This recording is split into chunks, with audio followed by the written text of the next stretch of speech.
Hey everyone, I wanted to make a quick video talking about deer wintering areas, going over what they are, what they might look like, and then towards the end of the video, what I believe is one of the most important factors in managing them. In the Canadian provinces and northern states, we're in the northern range of the white-tailed deer. Harsh winters are a limiting factor in survival for deer, and they congregate in forested stands that provide good thermal cover with shallower snow depths to help cope with this. In the extremely northern parts of the range, deer move to deer wintering areas or DWAs around a certain date. In the remaining areas, deer show up when snow depths hit around 40 centimeters.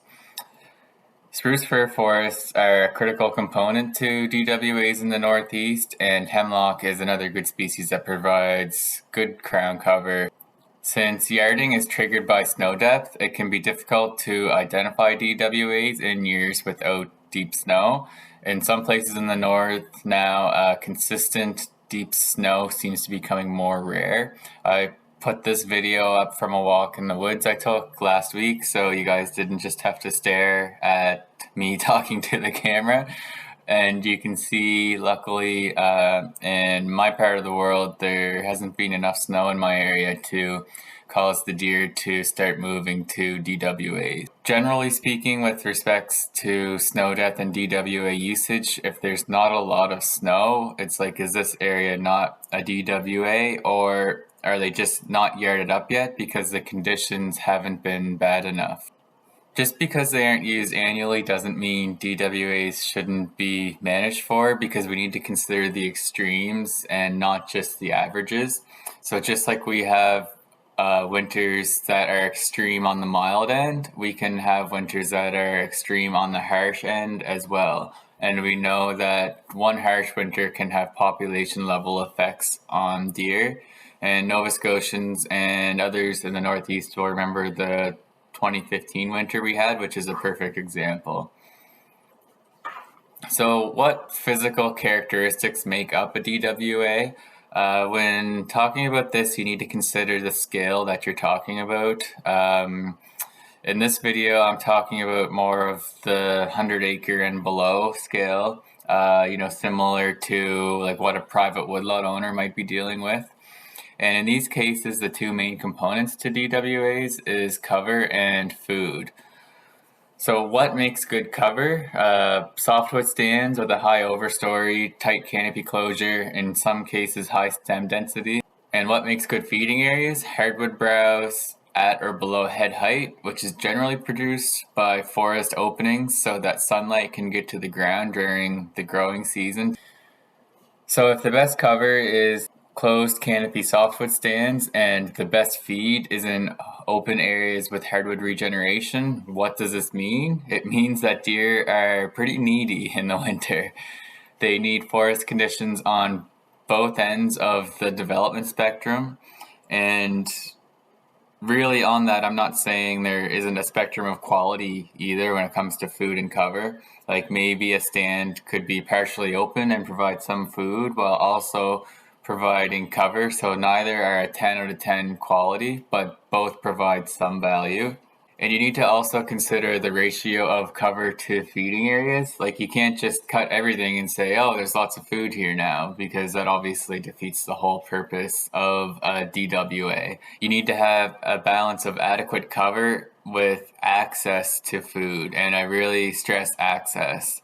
There was a 2013 study where they quantified winter browse by white-tailed deer in northern Minnesota from 1991 to 2005 by collecting browse data from just over 1,000 feeding trails in deer wintering areas. And what they found was winter diet of white-tailed deer was actually quite diverse relative to the total number of browse species used throughout the study. But what they found was a negative association between available browse diversity along feeding trails with increasing snow depth, and that the lowest diversity of total browse species among feeding trails was associated with the deepest snow conditions. In addition, they also noticed that speckled alder, which is a starvation food, had increased browsing once snow depths reached 40 centimeters. This is just one paper, and I think it highlights that some more work needs to be done in this area.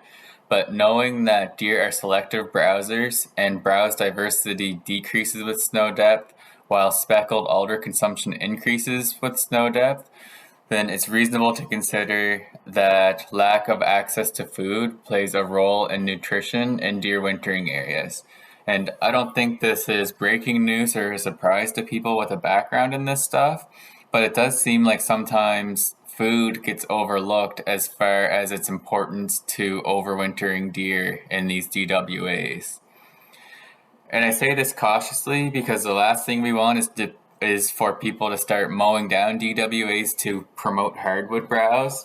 But one component to a deer wintering area is access to nutritional food. As I'm sure you can imagine, these conditions aren't just everywhere on the landscape, which leads to one of the things that I believe is the most important factor to managing deer wintering areas, which is you have to know where they are. The first step in managing something is knowing where it is, and you have to know what you've got if you're going to manage it. And I use the term manage in this context sort of loosely. Sometimes manage could just mean knowing that something is present and leaving it alone to persist.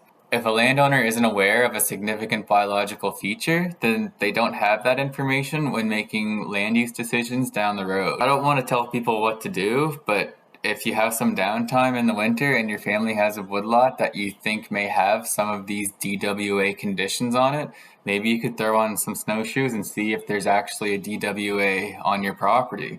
Or if you hunt on someone else's property, maybe you could do the same thing. And who knows what landowners would do with this information. Maybe they don't care and they won't take it into consideration when managing their woodlot in the future. I'd hope that they would, but again, I don't want to tell people what to do.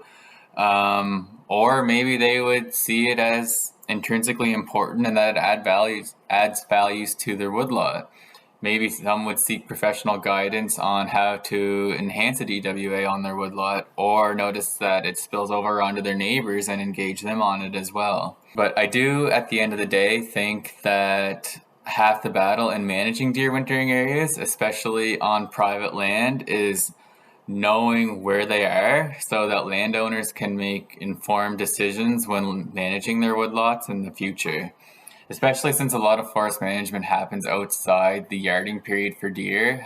So, these areas can be easily overlooked when woodlot management plans are being developed or, people are just walking through and seeing what's on their property. So that's just a quick overview of deer wintering areas and some of my own thoughts on them. This is my first YouTube video. Honestly, I usually think about this stuff on the drive to and from work, and this was a good way to organize my thoughts.